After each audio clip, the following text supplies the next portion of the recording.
ಹೌದೇನಪ್ಪ? ಏ ಯಾರಿಷ್ಟು ಸುಂದರಿ ಅಂತೂ ಈ ಲೋಕ ಬೆಚ್ಚಿ ಬೆಳಗು ಆಗುತ್ತಾ? ನೋಡೋಕೆ ನನ್ನಾಕೆ ಏನು? ಬೊಂಬೆ ಬೊಂಬೆ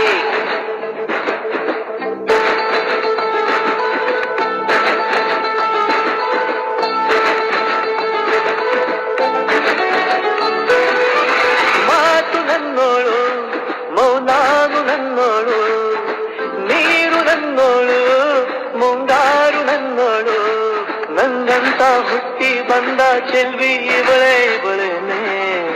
ಬೆಲ್ ಬೆಲ್ ಬೆಲ್ ಹೊಡಿತಾನೆ ಎದೆಯ ಒಳಗೆ ಕಲ್ ಕಲ್ ಕಲ್ಲು ಅಂತೈತೆ.